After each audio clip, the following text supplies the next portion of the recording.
So I'm in Berlin. I've been here on Saturday to attend a women's march. Many of you may have seen the hashtag 120 decibels. It's a viral video that spread across the internet. Ich bin Mia, Maria und erstochen. Ich wurde in Malmö vergewaltigt. Ich wurde in Rotherham missbraucht. Sie könnten ich sein und ich könnte sie. I reached out to that group because I believe they were based in Germany. I've got in contact with them and they've invited me along today to come to their first ever action. So we're going to see who they are and what they're about. Can I ask you, what's the movement about? The movement is about the imported violence against women, and this violence is negated by the media and is not talked about. And every woman that has raised her voice has been called a racist and some other bad words. So in Germany, you don't feel that anyone's representing the women that are coming under attack, under violent attack?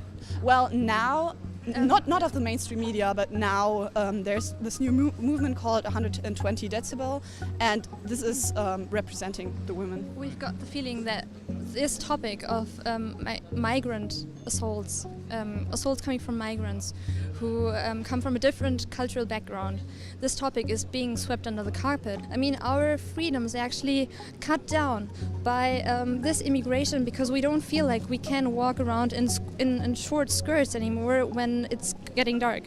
What would you say to the mainstream media, who I've already seen labelling you as far right? We don't see each other as far right. We see each other as people who try to stand up for or against criminality or violence against women. So today we wanted to disturb an event, and this event is going to be about sexual assaults in the filming industry. And it's not really about assaults, but about inconvenient feelings that you have when you work as a woman in the filming industry, and it is mostly about this whole Me Too thing.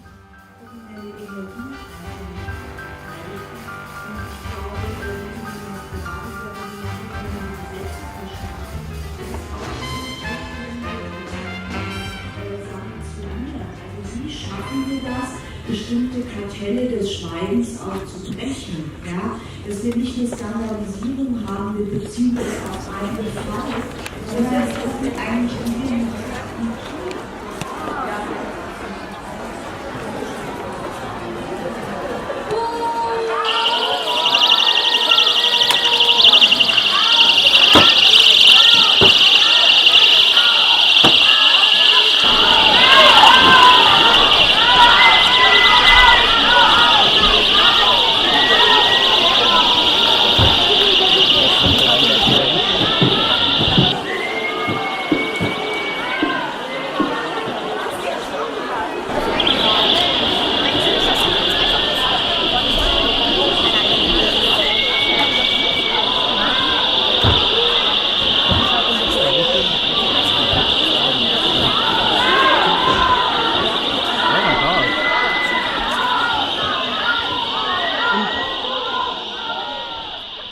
So after all the commotion had died down, I caught up with Alina one last time to find out her thoughts on how the event went down. I would have loved if we could have had the possibility to discuss the topic, because that was our aim. Our aim was to talk about this thing, but apparently they weren't interested in any discussion with us. You see all this glamour, really, it was all a glamorous event.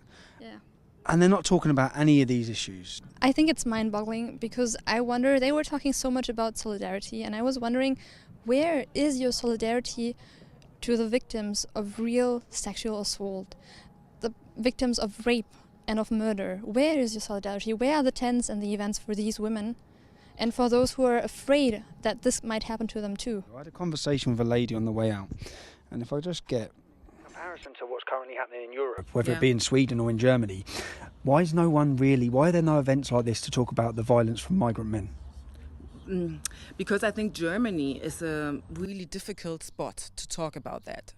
Do you think of Nazis, because we have our background. Do you think it has anything to do with, do you think the reason why it's so difficult is because people like yourself would call them Nazis? Yes. So you've made it difficult to talk about? Of course.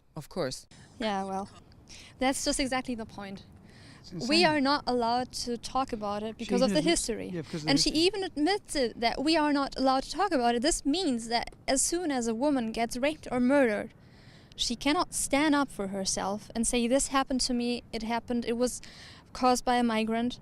And I cannot talk about. This is a way of shutting our mouths against our will. It's a very effective way of silencing us, and it's funny that she even admits it.